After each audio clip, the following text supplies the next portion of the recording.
Buenos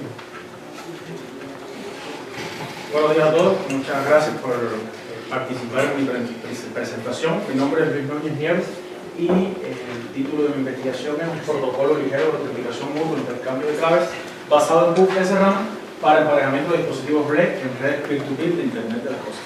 Mis directores de tesis son el doctor Gustavo Mancilla López y la doctora Olivana Villa Martínez, y mis sinodales el doctor Guillermo Lino Morales Luna y el doctor Gerardo de la Parada. Para un mejor entendimiento de la presentación, la hemos dividido en dos partes, una parte completamente teórica y una parte práctica o experimental. Inicialmente veremos una pequeña introducción para entender el contexto teórico en el cual se enmarca la investigación realizada, analizaremos la problemática, la hipótesis de investigación planteada, así como los objetivos generales y sus objetivos específicos. Seguidamente veremos las principales definiciones que nos permitieron dar solución a la problemática planteada, y una vez analizados todos estos elementos, veremos paso a paso el proceso de obtención de una PUF SRAM en un microcontrolador NRF54L15, pasando por la etapa de caracterización de la PUF, la obtención de métricas de calidad y el proceso de extracción difusa. Una vez obtenida la PUF, la vamos a insertar dentro de un protocolo de autenticación mutua e intercambio de claves, dividido en dos subfases, una fase de autenticación con el servidor y una fase de autenticación mutua. Y finalmente, diseñado el protocolo, entonces vamos a analizar su implementación a través de un canal de comunicación BLE y los objetivos obtenidos a través de la implementación. Como todos conocemos, el Internet de las Cosas ha transformado radicalmente la forma en la que interactuamos con el medio que nos rodea, ya que permite la interconexión de objetos físicos entre sí con entornos computacionales, posibilitando la recopilación y el análisis de datos en tiempo real de forma directa, inteligente y automatizada. De acuerdo con la RFC 8576, se define el Internet de las Cosas como la interconexión de entidades físicas y sistemas digitales dentro de infraestructuras de red altamente heterogéneas que interactúan bajo distintos modelos de comunicación. Si analizamos los entornos de Internet de las Cosas en cuanto a la estructura de gestión de datos que presenta, podemos dividirlo en dos grandes categorías: el IoT basado en servidores o centrado en la nube, y el IoT peer-to-peer. En el modelo basado en servidores, generalmente este servidor participa tanto en la comunicación, en la mediación de la comunicación entre los dispositivos terminales, como en el análisis y el procesamiento de los datos. En este tipo de esquema suele participar también una pasarela IoT, que suele ser un switch, un router o cualquier otro dispositivo de borde. En contraste, el modelo peer-to-peer permite comunicación directa entre los terminales, lo que garantiza baja latencia en la comunicación y mejora la eficiencia y el rendimiento de las aplicaciones. Este modelo está siendo muy utilizado en los últimos tiempos, sobre todo en entornos donde se cuenta con difícil acceso a Internet y donde la baja latencia en la comunicación representa una ventaja significativa. En la actualidad existen miles de millones de dispositivos interconectados entre sí, tanto a redes públicas como a redes privadas, por lo cual resulta imprescindible garantizar métodos que protejan tanto la información que se está transmitiendo como la propia identidad de los dispositivos. Y es por ello que la autenticación continúa siendo un proceso muy estudiado entre los investigadores, sobre todo debido a los constantes cambios en los entornos tecnológicos y a las crecientes vulnerabilidades del Internet. ¿Y qué es la autenticación? Pues la autenticación no es más que un proceso orientado a verificar la identidad de una entidad remota antes de concederle acceso a un sistema o red. Existen dos tipos de autenticación: autenticación unidireccional, donde una entidad A se autentica frente a una entidad B, que generalmente suele ser un servidor de confianza, por lo cual éste no necesita corroborar su identidad ante A. Y la autenticación mutua, también conocida como autenticación bidireccional, que establece una comunicación entre dos entidades donde no existe una relación de confianza previa. Por tanto, ambas entidades deben autenticarse la una ante la otra de forma recíproca. Por otra parte, los esquemas de autenticación y acuerdo de claves no son más que mecanismos que permiten que los dispositivos establezcan relaciones de confianza mutua y aseguren la confidencialidad y la integridad de la información intercambiada. Sin embargo, debido a las características de los dispositivos que conforman los entornos IoT, a las limitaciones de recursos que estos tienen y a la marcada heterogeneidad de los dispositivos y la diversidad de topologías utilizadas, resulta completamente imposible aplicar esquemas de autenticación y acuerdos de claves tradicionales en este tipo de entornos. Bluetooth es una tecnología de comunicación de corto alcance y constituye uno de los protocolos de comunicación inalámbricos más utilizados en el ámbito del IoT, especialmente su especificación BLE. Existen dos especificaciones Bluetooth. la especificación velocidad básica, que incluye una extensión de velocidad de datos mejorada y que se enfoca en la transmisión continua de datos. Es el que conocemos comúnmente como Bluetooth clásico y lo utilizamos en la transferencia de ficheros y en el streaming de audio. La otra especificación es la Bluetooth de bajo consumo, también conocido como BLE, que se utiliza para casos de uso y aplicaciones con velocidades de transmisión de datos y ciclos de trabajo más bajos, y es la especificación que se encuentra optimizada para su uso en entornos de IoT. La podemos encontrar normalmente en balizas Bluetooth, en relojes inteligentes, sensores inalámbricos y cerraduras inteligentes. Ambas especificaciones poseen diferencias tanto a nivel de la pila de protocolos como a nivel arquitectural, y es por ello que se impide su interoperabilidad directa incluso cuando pertenezcan al mismo fabricante. Y por ello surge un nuevo tipo de dispositivos, que son los dispositivos en modo dual, que tienen soporte para ambas especificaciones. En este caso tenemos a las laptops, los teléfonos y tabletas inteligentes y a las computadoras de escritorio con receptores inalámbricos de Bluetooth. El protocolo Bluetooth incorpora además, como parte de su pila, sus propios mecanismos de autenticación y acuerdo de claves que están basados en el estándar de cifrado avanzado en modo CCM. Si bien conocemos que es un algoritmo bastante robusto, también conlleva una sobrecarga computacional que en muchas ocasiones los microcontroladores no son capaces de ejecutar. Tiene otros métodos de emparejamiento también que ya estudios recientes en Internet han revelado vulnerabilidades asociadas a este tipo de emparejamiento, como es el caso del emparejamiento JustWorks. Cuando diseñamos esquemas de autenticación y acuerdo de claves para entornos de IoT, debemos tener en cuenta que estamos trabajando con recursos con dispositivos que tienen muy poco poder de cómputo, de almacenamiento, y que generalmente trabajan con una batería de larga duración, y es por ello que debemos diseñar esquemas que sean ligeros en cuanto a consumo energético y costo computacional, sin sacrificar la seguridad del sistema. De acuerdo con nuestro estudio del estado del arte, la mayoría de los protocolos estudiados se basan en una dependencia de infraestructura de clave pública, que si bien otorga un alto grado de seguridad, la infraestructura de clave pública incrementa la cantidad de operaciones, ya que se requieren de mecanismos para gestionar entidades certificadoras, gestionar certificados. Los dispositivos deben almacenar también un listado de certificados revocados, además de los certificados de los otros dispositivos con los cuales se conecta, por lo cual incrementa el costo de almacenamiento y el costo de procesamiento, y además ralentiza la red porque provoca latencia en la comunicación debido a la cantidad de mensajes que se transmiten. Y por último, y no menos importante, la mayoría de los entornos de IoT se despliegan en lugares que son de muy difícil acceso y por ende de difícil supervisión. Y es por ello que resulta relativamente sencillo para un atacante obtener acceso directo al dispositivo y capturar las claves que puedan estar almacenadas en ese RAM. Así que debemos, en memoria flash, y debemos diseñar algoritmos que además sean resistentes a ataques físicos. De acuerdo con la problemática planteada, proponemos como hipótesis de investigación que la integración de algoritmos de criptografía ligera con una PUF SRAM en un esquema de autenticación mutua e intercambio de claves para redes peer-to-peer de IoT permitirá reducir vulnerabilidades asociadas a este protocolo de comunicación BLE sin incrementar de forma significativa el consumo energético ni la complejidad computacional del sistema. Como objetivo principal, proponemos diseñar e implementar un esquema de autenticación mutua e intercambio de claves para entornos peer-to-peer de IoT que sea eficiente y que garantice mecanismos de protección frente a ataques físicos y permita establecer canales seguros de comunicación a través del protocolo BLE.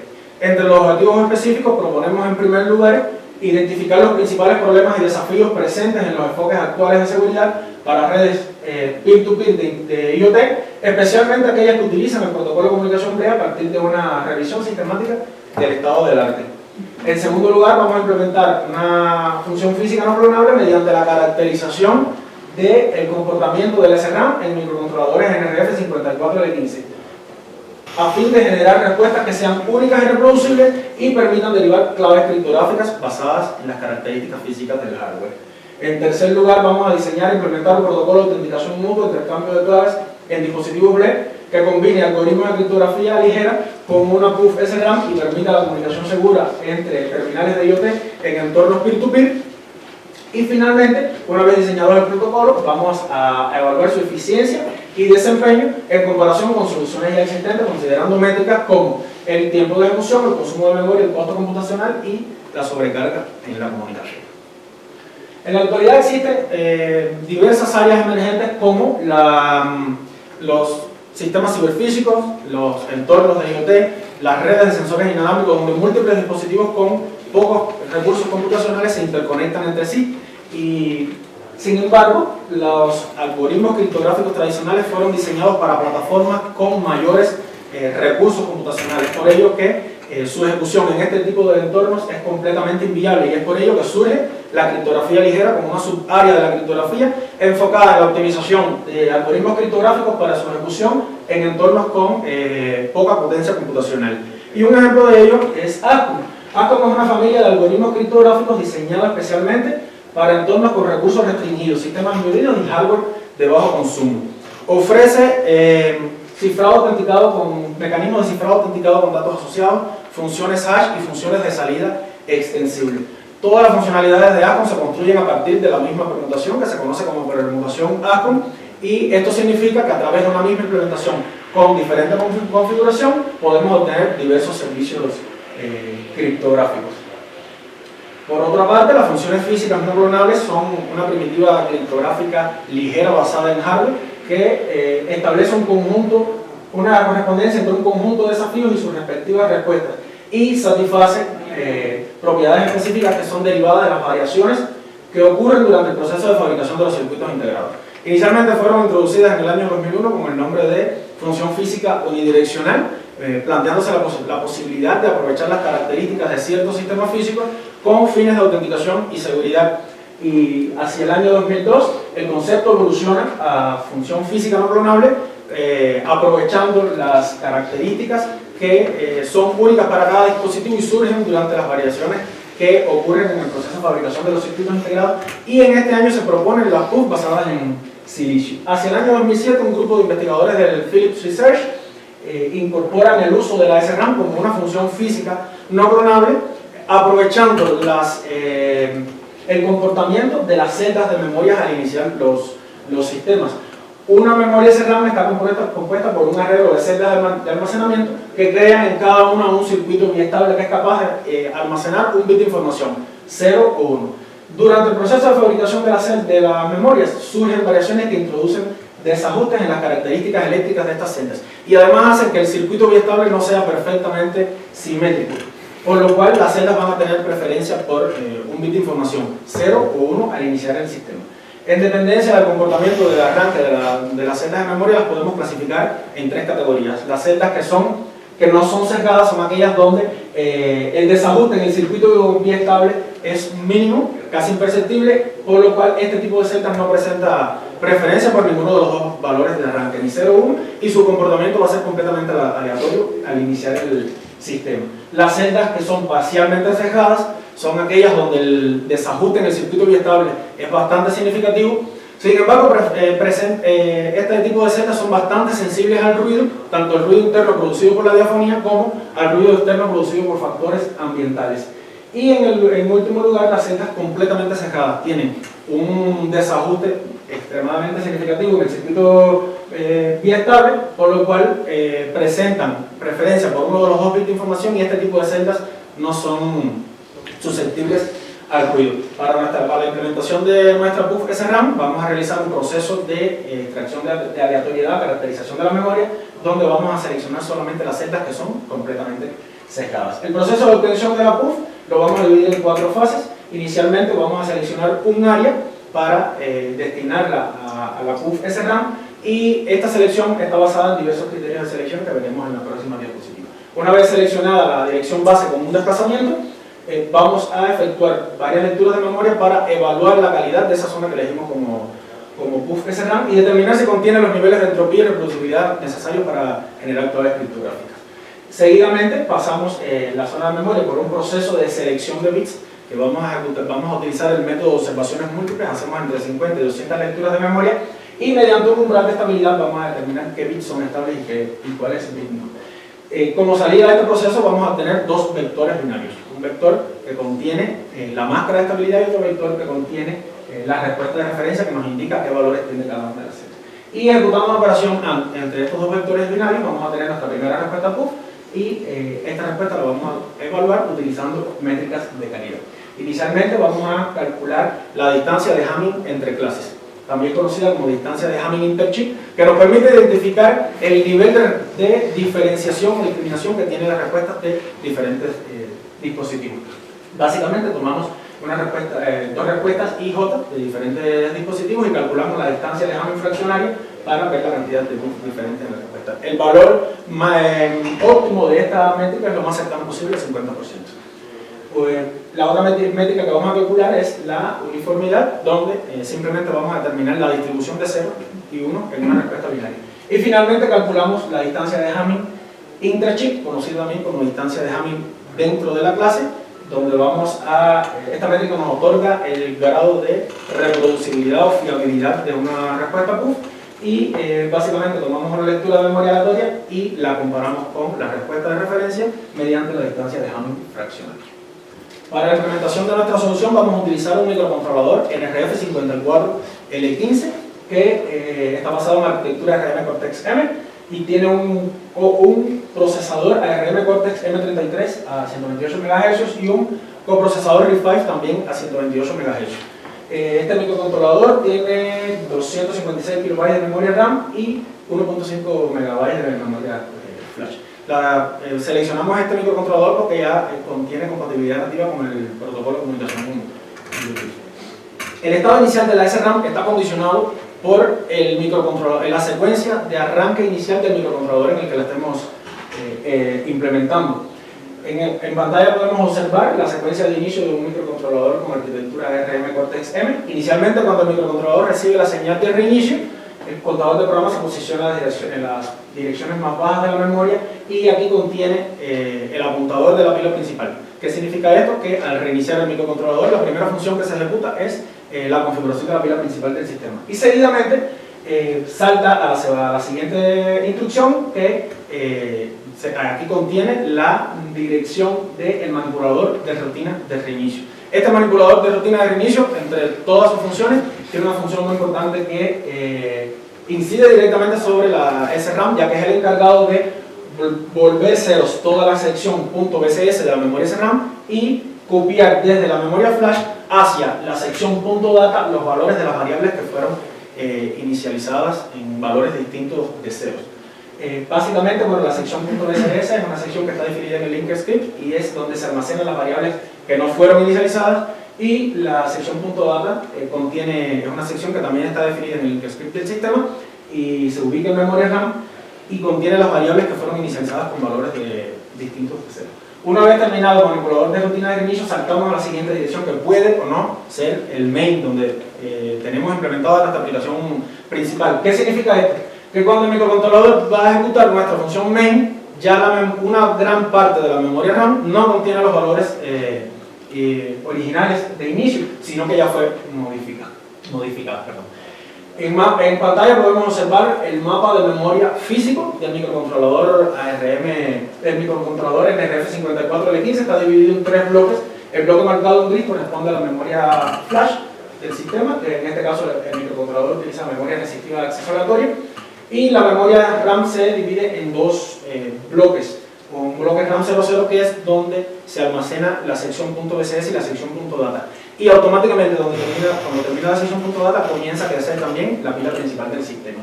Y la sección marcada en verde también está subdividida, tiene una sección marcada en rosa que corresponde a la true zone, es un área protegida de memoria que solamente es accesible desde el coprocesador RISC-V, por tanto esta tampoco la podemos utilizar.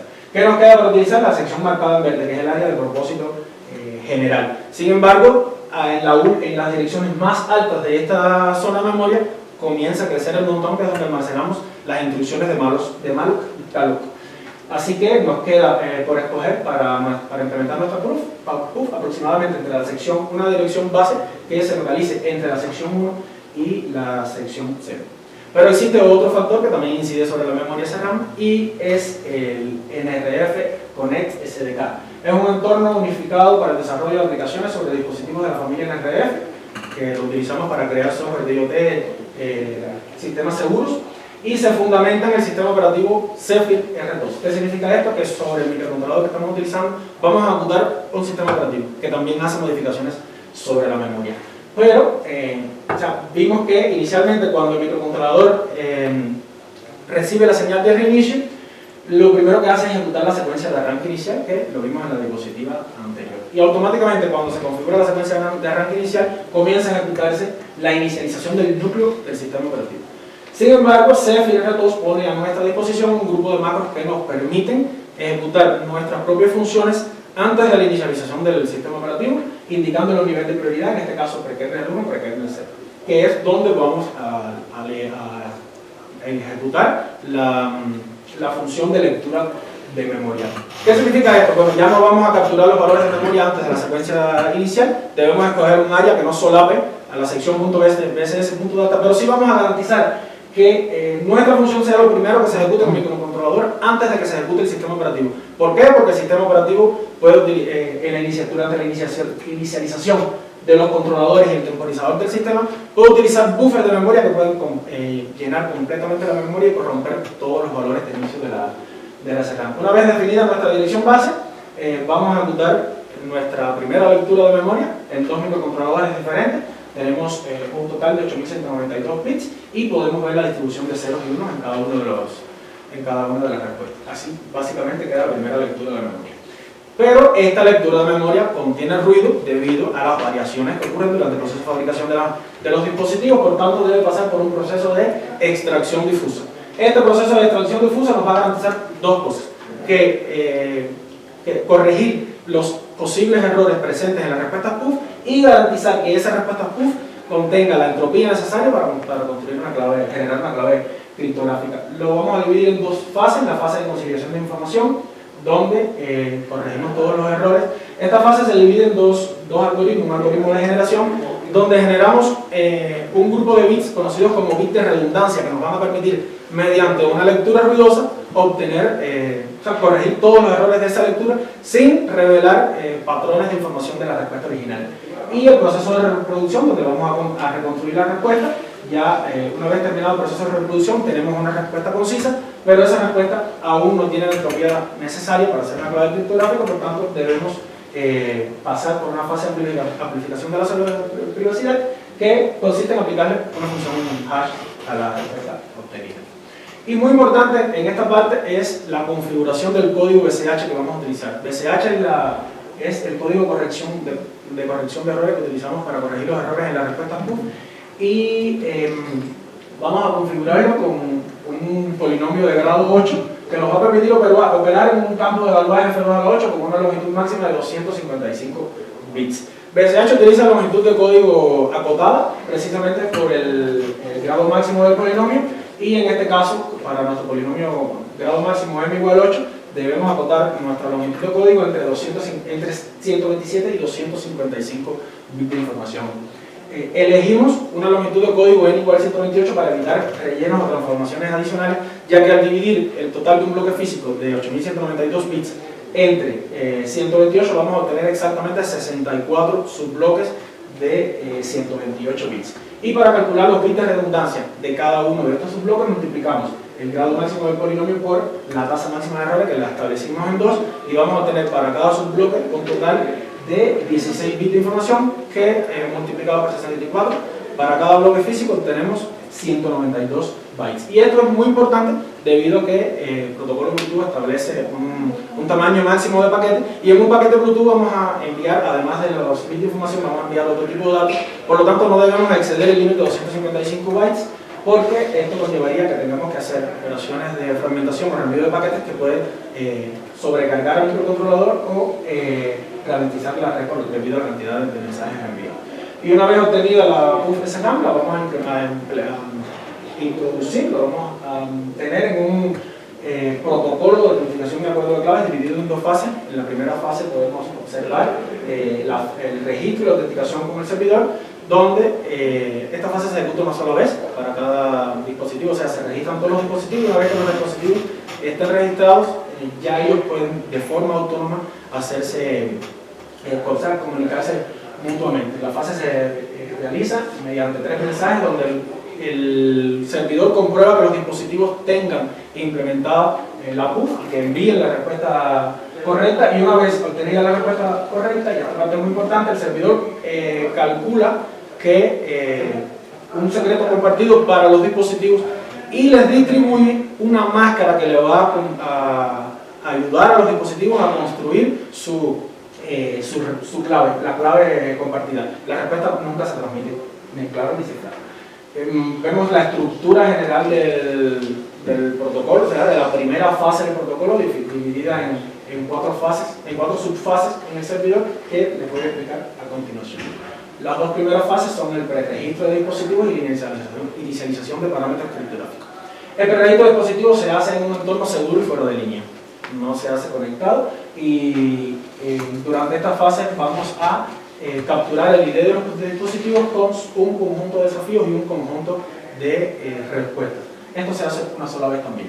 Una vez ya completada la base de datos, el servidor va a calcular aleatoriamente parámetros criptográficos para distribuirles a los dispositivos y hacerle una especie de acertijo para que ellos sean capaces de contestar con la PUF que tienen implementada en su sistema. El servidor calcula un secreto compartido en esta fase y en la fase de autenticación cifra ese secreto con la PUF que ya tiene almacenada en su base de datos y se le envía a los dispositivos. Los dispositivos deben ser capaces de descifrar ese secreto que envió el servidor y contestarle al servidor. El servidor verifica que los dispositivos tengan la respuesta correcta. Si alguno de los 2 dispositivos miente, automáticamente el protocolo aborta. Y si los 2 dispositivos están diciendo la verdad, entonces se calcula un secreto compartido, se enmascara ese secreto y se le distribuye a los dispositivos la máscara que les va a permitir recuperar ese secreto. Y una vez que los dispositivos todos tengan las máscaras y el resto de los datos necesarios para la autenticación, entonces ya van a ser capaces de autenticarse mutuamente. En la fase de autenticación mutua se ejecuta en 3 mensajes también. El dispositivo A le va a enviar al dispositivo B un desafío al cual el dispositivo B debe calcular con la PUF que tiene integrada, le envía a la respuesta junto con un nuevo desafío. A calcula que realmente está diciendo la respuesta correcta y, en caso de ser correcto, autentica a B y le envía la respuesta al secreto que le envió B y se crea una clave de sesión. O sea, si B logra autenticar a A, se crea una clave de sesión entre ambos dispositivos.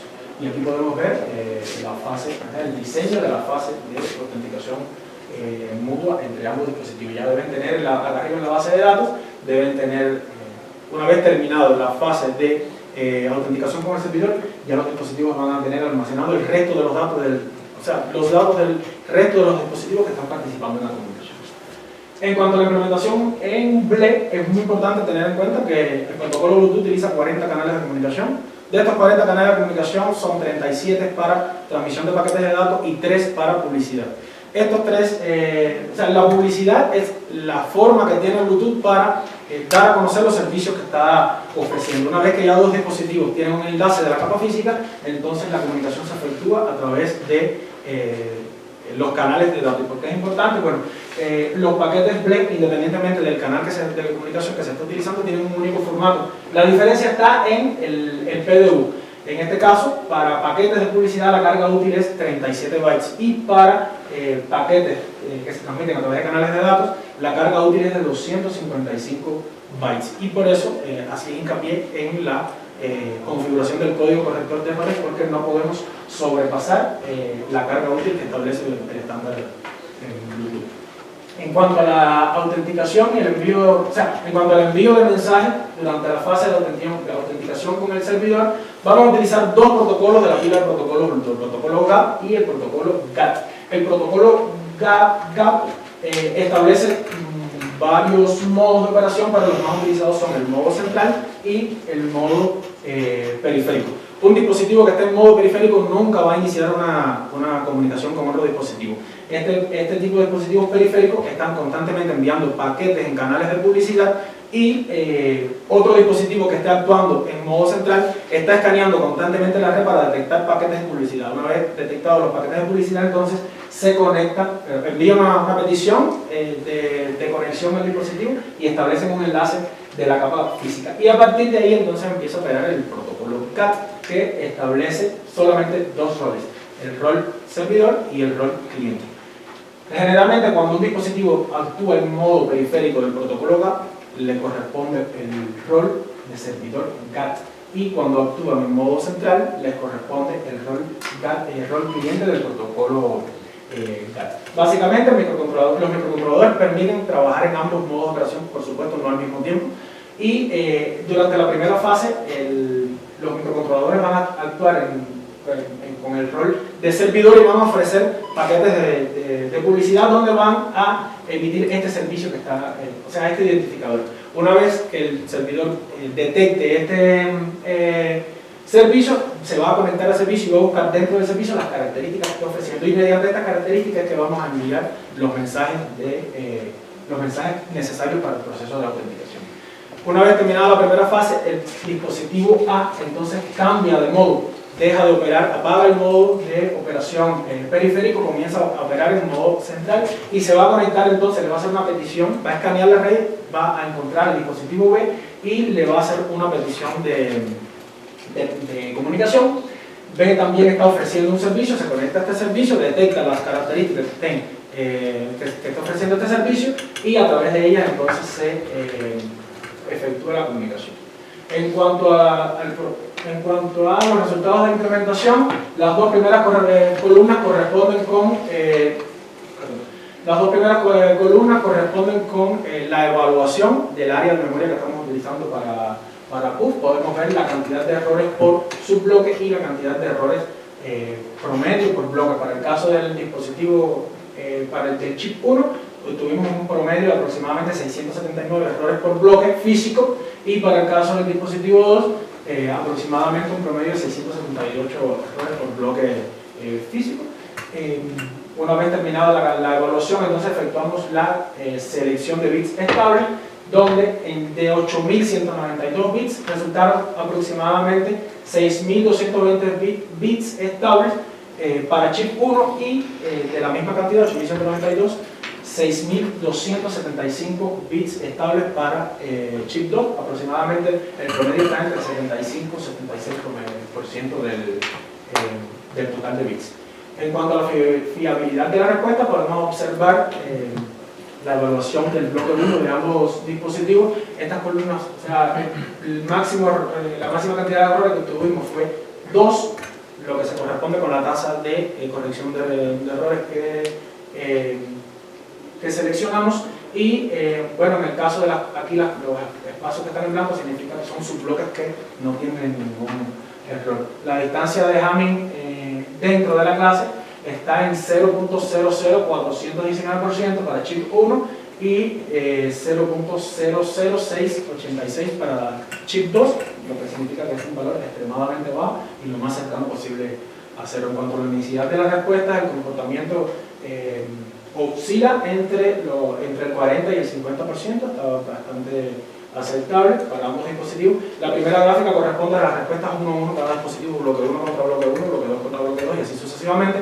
Y la segunda gráfica corresponde con respuestas cruzadas igual entre ambos dispositivos. En cuanto a la uniformidad de la respuesta, los valores también están bastante equilibrados sobre los 3.000, bueno, con promedios para chip 1 de 3.119 bits que fueron 1 y 3.101 bits que fueron 0, y para el chip 2 igual los promedios están sobre el 50% de ceros y 1 para 3.091 en chip 1 y 3.077 en chip 2.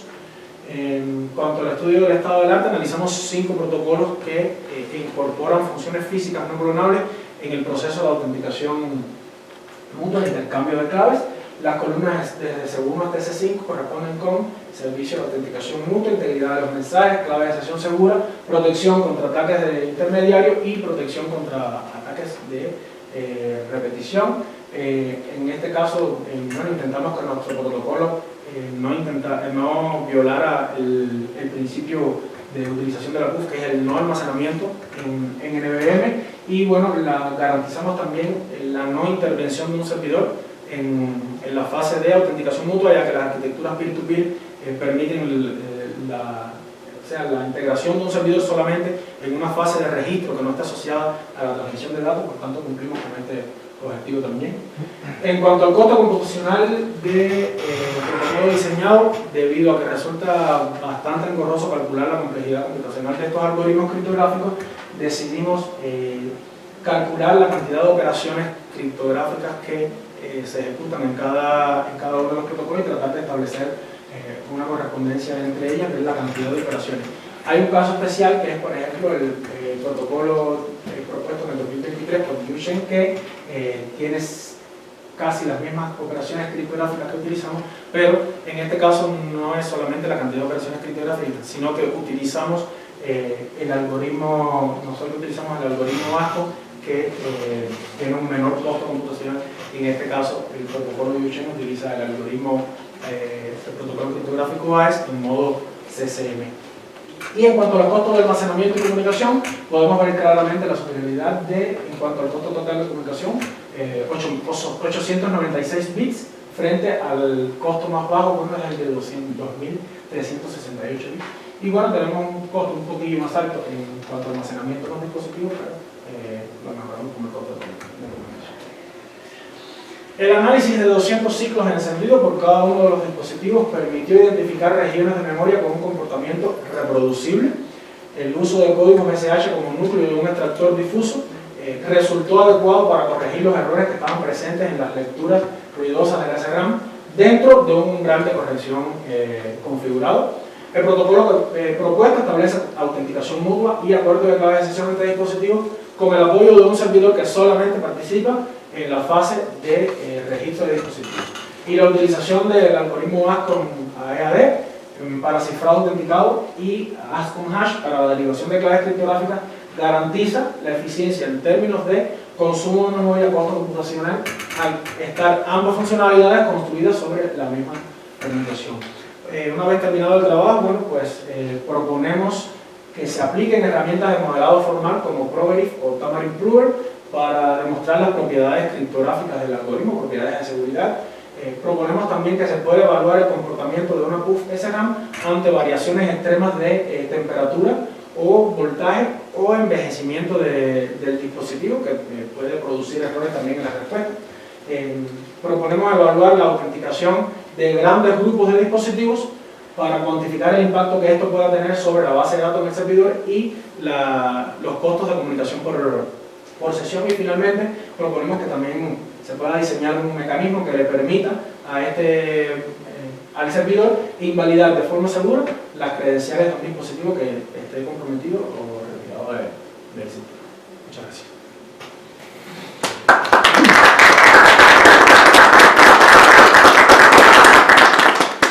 Gracias por la presentación. Pasamos a las preguntas de los senadores. Pasaremos con el doctor Guillermo. En el establecimiento, a ver, ¿por qué es importante que dos componentes se autentiquen una frente a la otra? Pues para evitar precisamente ataques de intermediario. ¿Para evitar qué cosa? Ataques de intermediario. Ajá. ¿Y por qué es seguro respecto al servidor? El servidor no podría hacer el papel de persona en medio que meta algún otro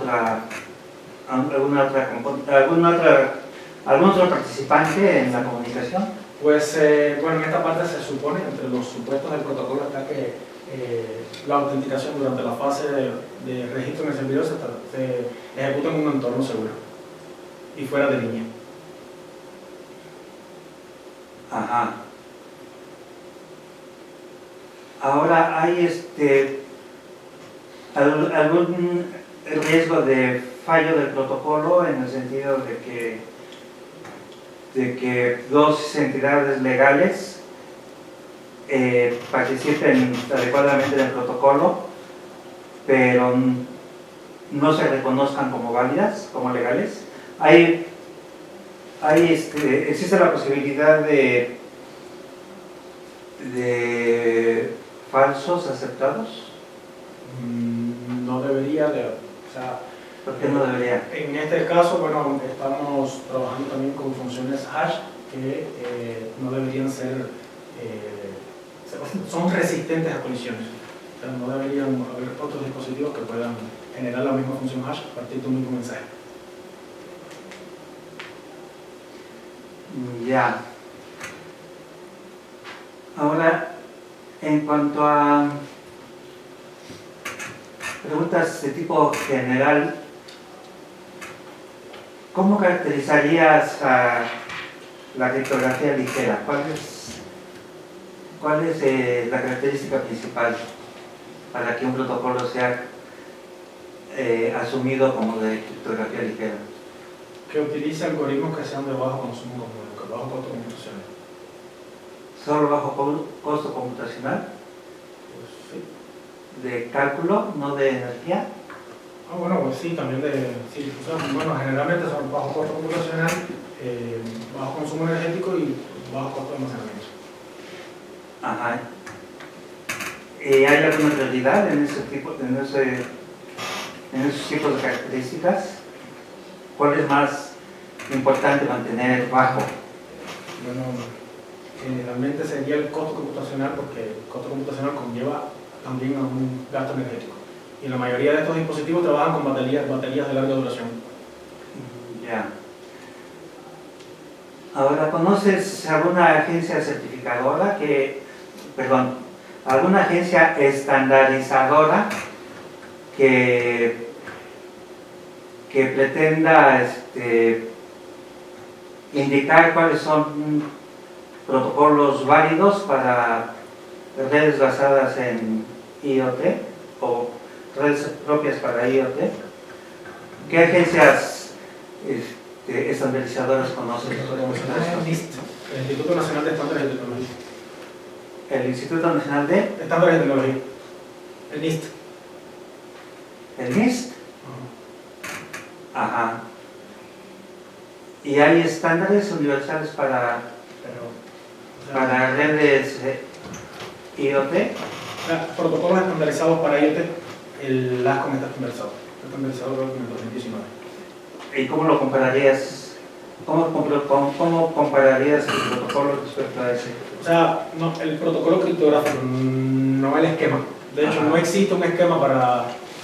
una de las cuestiones por las que se diseñó este esquema es porque no existe un estándar para IoT, debido precisamente a la marcada heterogeneidad de los dispositivos, porque aunque un grupo de dispositivos puedan estar considerados de poco consumo energético, unos tienen mucho más limitaciones que otros, y no existe un estándar para protocolos de autenticación de acuerdo de claves.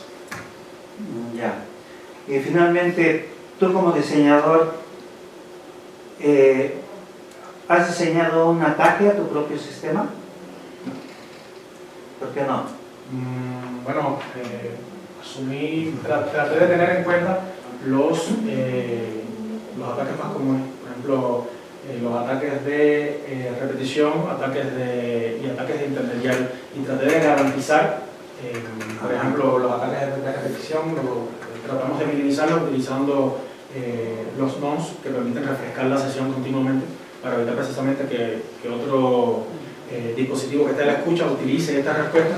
Y por ejemplo, los ataques de canales laterales, ya con el algoritmo ASCOM que está utilizamos el algoritmo ASCOM que está estandarizado, y ya él garantiza de por sí los ataques de canales laterales, y con esto pues asumí que el protocolo era seguro frente a esos ataques, pero no le diseñé los ataques. Ya. Y finalmente, ¿tú no prevés entonces ninguna debilidad a tu protocolo, a tu diseño? Pues no pude garantizar Perfect Forward Secrets, porque se garantiza mediante el uso de criptografía ecosbelítica, y traté de elegir algoritmos que sean lo más ligero posible, ese no lo tuve en cuenta. Bueno, gracias.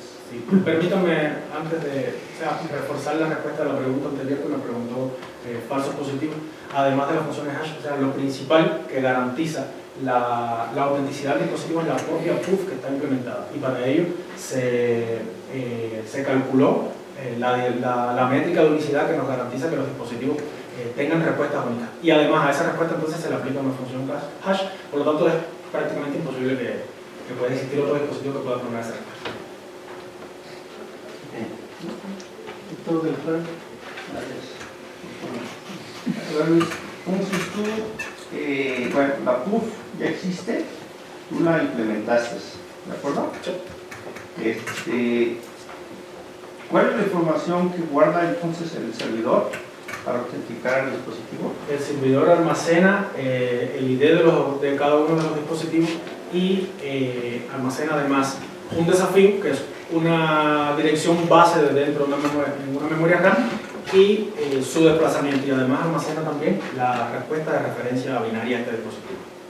¿Qué tamaño es esa información? Pues son 8.192 bits de respuesta para cada respuesta, depende de la cantidad de dispositivos que estén participando en la comunicación.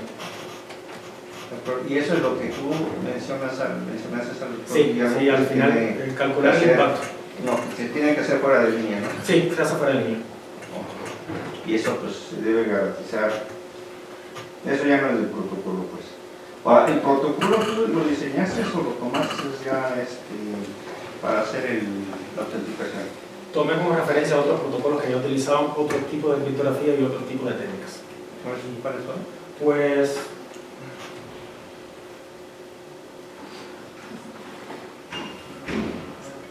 ahí están los protocolos que utilicé. Entonces, ¿tú reproduciste uno de cuál de estos reproduciste? No, por ejemplo, este de WeChat fue uno de los primeros y fue el protocolo que logró solucionar el problema de que se almacenaban todos los desafíos de respuesta en un verificador. Yo no utilizo verificadores.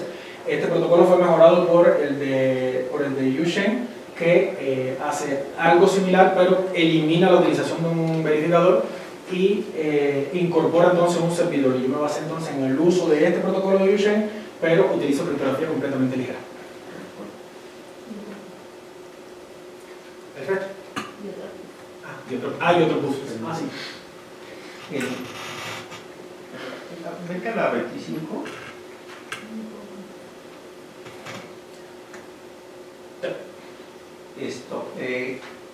Toda la información que mencionaste, ¿de dónde la obtuviste? Bueno, el mapa físico de memoria de la NRF está en la hoja de datos del microcontrolador. Okay. Está la explicación del uso de toda la... Yo traté de hacer el diagrama lo más cercano posible que establecía la hoja de datos. Pero además de esto, existe una cosa como utilizamos sistema operativo Zephyr R2.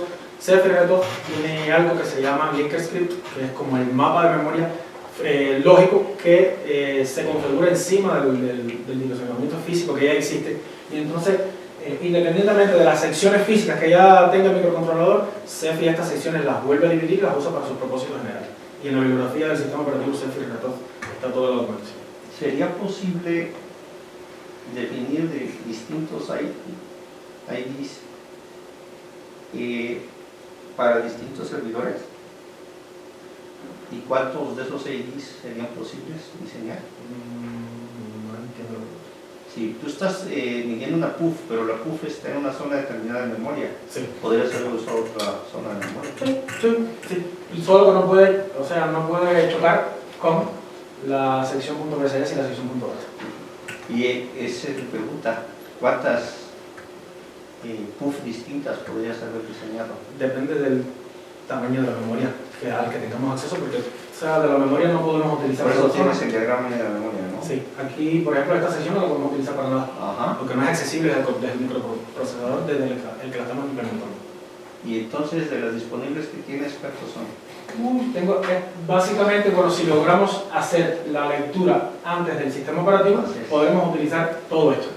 Pero aquí comienza a extenderse el malo y el calco, el montón.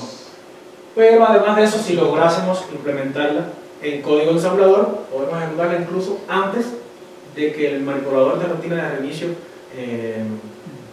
modifique la sección .bs.data. O sea, habría que modificar el código ensamblador del sistema operativo. Sí, pero al menos ahí tendrías 32 y son páginas de 2K, ¿no? Sí.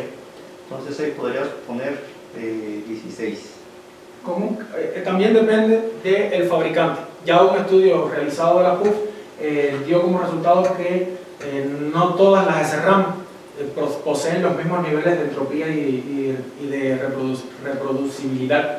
En esta un poco más baja, pero anteriormente a eso utilicé un microcontrolador STM32 que tenía un poco más elevado el nivel de reproducibilidad, por tanto eso me permite escoger tamaños un poco más pequeños. En este caso utilicé 1 kilobyte de memoria para cada respuesta, pero por ejemplo en el STM podría haber utilizado 512 MB. ¿Y te costó trabajo encontrar la zona o la primera? Pues que usaste? esta parte física está bastante bien explicada. El problema fue encontrar, o sea, entender esto y entender esto. Porque, o sea, además del linker script, hay otro fichero porque Zephyr es un sistema operativo similar a cualquier otro sistema operativo Debian Linux, GNU Linux que usemos, y permite hacer particiones de memoria, y hay varias particiones y está un poco complicado entender el proceso de particionamiento que hace dentro para lograr encontrar una región que no esté utilizada para ningún proceso. ¿Y en la respuesta te costó trabajo o le alcances a la primera? No, sí costó trabajo. Y lo implementé 2 veces. Primeramente lo implementé en un STM32 y luego lo implementé entonces. Porque además de eso, o sea, lo implementé en STM. Los niveles de reproducibilidad fueron bastante buenos, pero no le pude poner la compatibilidad a Bluetooth. Luego lo empecé a implementar en el que lo estoy utilizando ahora. Y una vez que ya tenía implementada la SRAM, todo estaba perfecto. Empecé a estudiar Bluetooth y me di cuenta que no cabía la respuesta en el mensaje y tuve que entonces volver a hacer la caracterización para reducir los bits de redundancia que desbordaban el rango permitido por Bluetooth. Así costó trabajo. En la 48, aún me queda la duda si tú lo obtuviste los resultados que están en la 48, que son todas las sumas, o tú hiciste todos esos cálculos. El único que había un paper que sí tenía los cálculos hechos, que era el resto lo hice yo.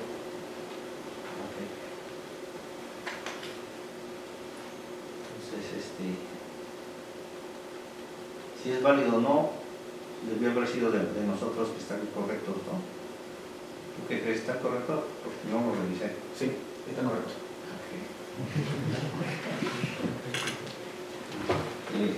Esto, Gracias.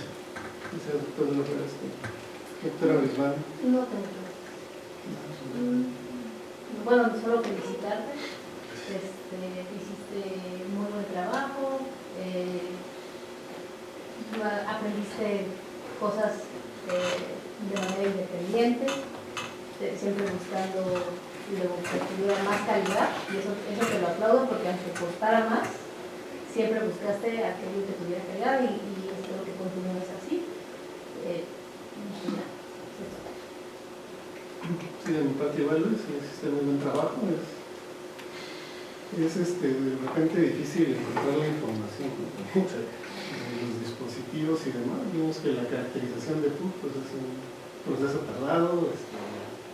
Tuviste que entender algo de códigos, creo que no había visto antes. Y de hardware que nunca vi. O sea, son varias cosas, ¿no? que tienes ahí. Entonces, fue un proceso de... Efectivamente te falta la parte teórica del protocolo, de seguridad. Aparte de las herramientas que pusiste ahí, pues eso es una forma y otras formas que tienen que ver con seguridad demostrable y demás, que eso ya lo habías dejado como trabajo futuro. Esperemos que se pueda hacer en un futuro muy lejano, en un futuro más próximo, ¿no? Entonces, pues si no, como dice Prismal, que sigas así, ¿no? Y gracias, ¿no? Por tu presentación. Una última pregunta, perdón. ¿Qué tan ligado está este diseño a este procesador? Sí, muy. Si se muere el procesador, ¿se muere el diseño? O sea, que no tanto el procesador a la RAM, a la SRAM. O sea, habría que hacer, para utilizarlo en otro microcontrolador, hay que hacer todo un proceso de caracterización de la SRAM. Porque la SRAM es única. El comportamiento de la celda de memoria es único. ¿Y se prevé algún tiempo de vida de ese procesador? Hay estudios acerca de eso, pero... Por eso mencionaste el envejecimiento. Sí, el envejecimiento de los dispositivos. Porque ¿Cómo? esa entropía cambia, el envejecimiento El de envejecimiento los del desarrollos. Porque cambia ese sesgo que tiene, ¿no? Sería tan sencillo como incrementar la tasa de corrección de error. Pero bueno, incrementa también el tamaño máximo del mensaje. Es Que las PUF dependen del dispositivo, ¿no? Si lo hacen en un dispositivo diferente, la respuesta es totalmente distinta, ¿no? Eso cambia. A veces permitimos que si alguien de ustedes tiene preguntas. Perdón, nada más por comentarle, creo que, o sea, te preguntó qué tan dependiente es el diseño del protocolo. Entonces, Al procesador. al procesador o ya la implementación. Porque No, el la protocolo, implementación el obviamente. protocolo con que tengas una PUF, Sí. Lo que hay que hacer es el proceso de caracterización de nuevo. no, pero, o sea, si el dispositivo tiene Sí. una PUF, Si lo tiene integrado así. ¿es dependiente o no es dependiente del protocolo? No, no es dependiente si funciona. Funciona en cualquier dispositivo. La cuestión es tener la PUF. Entonces, el protocolo está basado esencialmente en la PUF, ¿sí? Sí. En tener una PUF. Es la implementación que funciona solamente en este microcontrolador que yo tengo porque está caracterizada la execrando de ese microcontrolador. Entonces el diseño es más bien portable, ¿sí? Importante. El diseño es más bien portable y la implementación evidentemente depende del procesador. Incluso se puede incluir otro tipo de PUF. Ok. Y a ver, otra pregunta, Luis, en lo que leíste es, ¿no hay un futuro de que estén implementadas ya en hardware disponibles las PUF? Es que son muchas PUF.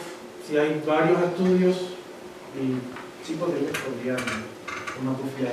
O sea, lo que ya hiciste es que ya viniese hecho. O sea, la parte de caracterización Así es. podría ser en un FPGA, por ejemplo. No, pero O en ese microcontrolador. Es que es difícil porque, bueno, quizás pueda aparecer un diseño similar de la PUF. ¿Pero es lo que tú crees o leíste que se podría? No, no encontré. La verdad no encontré. Ok. Bueno, comentario, ya hay empresas que te venden la PUF La PUF impresa ya. En su plato flexible. y caracterizadas, Sí. ¿sí? Pero ahorita es para dispositivos costosos, no de IoT como tienes ahorita. Entonces, entonces permitimos que si alguien de la audiencia tiene alguna pregunta, se la podrían hacer a Luis. Y si no existe ninguna, pues les pedimos que se retiren un momento del auditorio para deliberar y ya les llamaré.